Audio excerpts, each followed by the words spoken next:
Episode 323 on Monday the 19th of January 2015. I am not here. I am still your host, Stephen Layton, and I am still going to welcome you to In My Mug and the news, but I'll tell you the news while I'm not here. So why am I not here? Well, I am very stressed at the moment. Look, stressed face, stressed eyes, stressed everything. When you're watching this, I will be in Kenya. I have nothing packed as always, I have nothing organised, I'm having to record this a little early before leaving, but I'm very stressed about it all. But if you want to follow me on my trip while I'm in Kenya, follow me on Twitter, @hasbeen, on the screen somewhere, follow me on Instagram, on the screen somewhere, follow me on the Book of Face, somewhere on the screen there too, and there'll be lots and lots of updates. I have I'm kind of going to go and try and be social media mad while I'm there. I always enjoy that because you guys interact with me then, and I like you to talk to me because I get very lonely. While on the thing of interacting, Hasblog audio podcast. I know some of you will be listening from there. You like, hello podcast listeners. I do the In My Mug as an audio version on Hasblog audio podcast every week. It's a bit random, but I tend to do different things on there. And while I'm in Kenya, I'm really going to try and do stuff on there. So you should subscribe. If you want to find out more, go to www.hasblog.co.uk/a-face-4-radio for more info. Or you can go to go.hasbeen.co.uk/radio. And while on that topic, I do something on there called Ask Stevie, which is a complete and utter rip-off from the Gary Vaynerchuk Ask Gary V, where you can ask me questions on anything you want. I'm better at the coffee ones than the non-coffee ones, but some people have sent me non-coffee ones. I am running out of questions for Ask Stevie, so I may stop. So you have to send them to me. Keep them coming, please. Maybe I'll do one while I'm in Kenya. I'll ask Kenya questions and I'll go and find out stuff. So let me know. Twitter, Facebook, carrier pigeons, however you want to send them.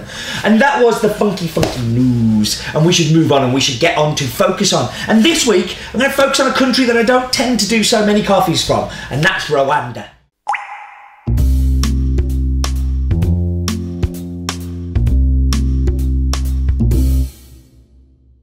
So coffee is one of Rwanda's most important cash crops. It represents 24% of the country's total export. This was from the figures I could find in 2010. A number of enterprises have really made innovations in increasing the capacity of Rwanda's international kind of specialty coffee reach, and has made Rwanda one of the kind of most highlighted coffee countries in Africa. And it has its own cup of excellence. But when most people think of Rwanda, they instantly think of the genocide that took place over 20 years ago now.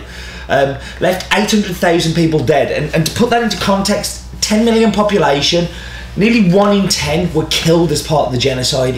It's a tragic and terrible thing. We should never ever forget what happened there. Because we should never let it happen again. The killing that went on in Rwanda was just shocking. But actually it's been used as a springboard, and some positives have come out of it. Rwanda is known as the land of 1,000 hills, and the coffee history in Rwanda dates right back to the 1930s, when the Belgians have been bad people to Rwanda. I didn't realise it until I started doing research on Rwanda, but the empire forced them to plant coffee trees, and low quality, low price. They forced them to sell to the Belgians, and it just, because it's a landlocked country, it had lots of issues and infrastructure difficulties. They made sure that they hadn't really got the greatest way of processing the coffee, and up until the 90s, and going up to 1994, Rwanda was known as some of the poorest coffee in the specialty coffee scene. It was real dross. It was real bad name, bad quality, just terrible. The one positive thing was the Belgians actually planted Bourbon, because that was what they've got access to plant stock wise. And a lot of the plant stock that's in Rwanda is Bourbon. After the genocide, USAID were one of the major contributors, but there were a lot of other international organisations invested in Rwanda to improve its quality of coffee. So they invested in washing stations, skills, quality. Like, they really did invest so much energy, money, that's the word I'm looking for. Like, specialists to kind of pass on knowledge. And now that's why Rwanda is the coffee it is today, and it's really much, much better than it's ever been. That was focus on.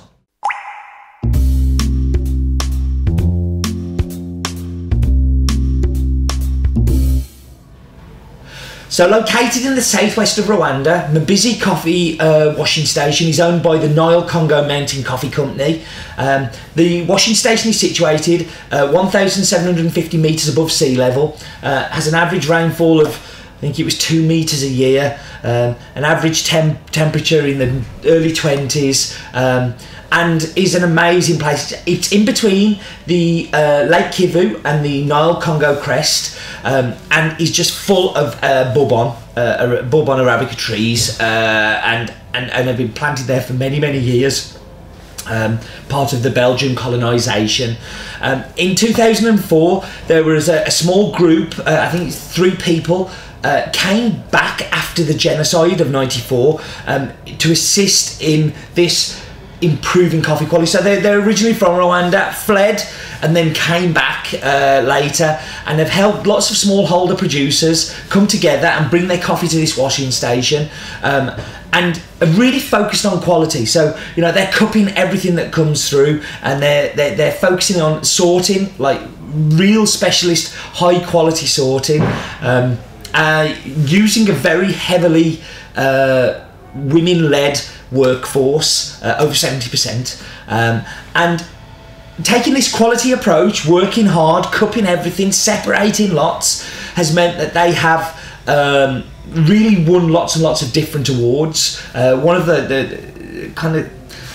the real stars to come out of Cup of Excellence and the Golden Cup competition. So, like, in 2007, they won the Rwandan Golden Cup, where it came 7th from 100 samples that were submitted. Cup of Excellence 2012, and Cup of Excellence gets about 600-700 samples entered. 2012, they came 3rd and 5th with 2 different samples. 2013, they came 8th and 2nd. And in fact, we bought one of the lots in 2012, the one that came 5th place. So this is not a new coffee to us, it's one that we've seen before. This is not a Cup of Excellence lot, but it's as good as that Cup of Excellence lot. If anything, a little bit better, because it has a little bit more complexity that we'll see. So it is a cooperative-led farm owned by the washing station, but it's owned by the NCMC. The nearest city is Ruzizi. It's in western Rwanda. It has an altitude of 1,750 metres. It is a Bourbon, and it is a fully washed. And this is a proper fully washed, submerged underwater, following a lot of the Kenyan principles. So now we should go to the map bit, and this week's map bit is going to be super, super vague. So yeah, you're going to have to bear with me on this one. It will be as good as I can do.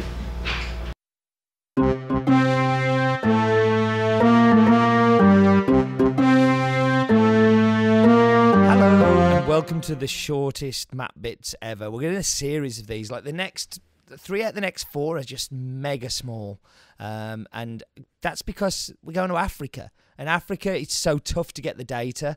It's really difficult to get all of the information from washing stations and from different producers. But, you know, that's the way it is, so we'll work with what we have. So let's zoom down, and we're zooming down into Rwanda. Kenya's just to the right where I am this week. But we're looking for some Rwandan facts. And Rwanda is the first country in the world to ban a plastic bag. I like that. And they're very proud people. At first Monday of every month, they have to go out and clean the streets and make everything nice and tidy. So this is what we have. Ruizi, which is the nearest town.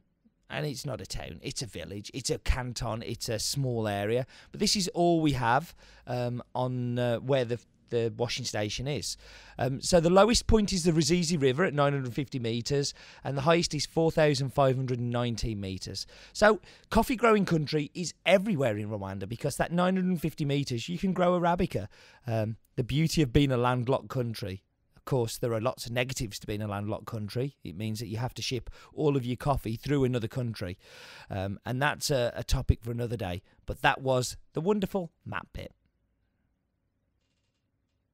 as I said, it isn't the greatest map bit I think we've ever done, but I'm sure that Roland's fact will make up for it many, many fold.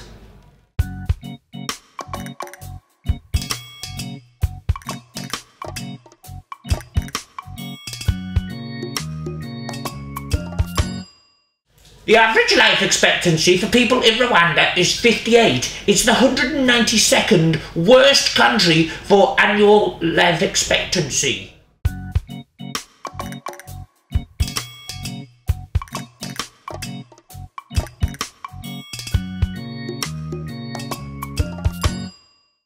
This is a big problem in Africa, that, you know, life expectancy is something that needs to be improved on, but definitely a country that is improving, economy-wise, health-wise, infrastructure-wise, and it's a very exciting country, somewhere I'm very pleased that I've been able to visit, and I'd love to visit again.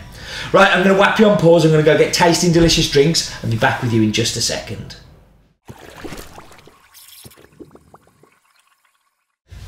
We are back. Let's get into this espresso. So the last time we had this as a cup of excellence lot, it was just super sweet. It was caramel and butterscotch.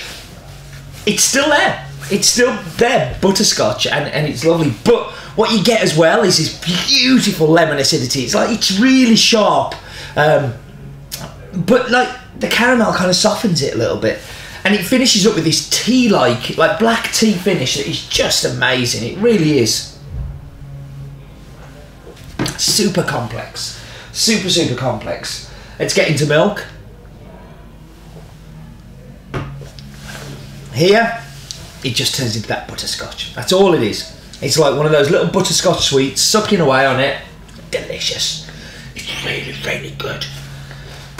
Like, this coffee was £13 a bag, I think, when we had it. £12, £13 a bag last time. Never made it as an in my mug. Now you're getting it as an in my mug, and it's £6 on the site, something like that. Bargain. Here, that butterscotch takes a back seat. The caramel, it's there. Back seat. Much more lemon acidity. Like, much that sharpy, clean, delicious, vibrant. Like, this to me has barista competition written all over it. Like, it is a barista competition coffee because it's got that lovely acidity, but it's still got the sweetness, and it's balanced, and it's amazing. I really, really like this coffee. If you're not an In My Mug subscriber, you should definitely try it. Right, I'm gonna go and pack or do something, or rock backwards and forwards in a corner stressing out. Don't forget to follow me on all of the channels that I talked about earlier. Do subscribe to the audio podcast as well. I know lots of you like to kind of listen to this while you're at the gym and stuff, and I've got a face for radio, let's be honest. So yeah, go and listen to that. Yeah, I will see you next week. Thank you very much for joining me, as always, and do remember, life is definitely too short for bad coffee.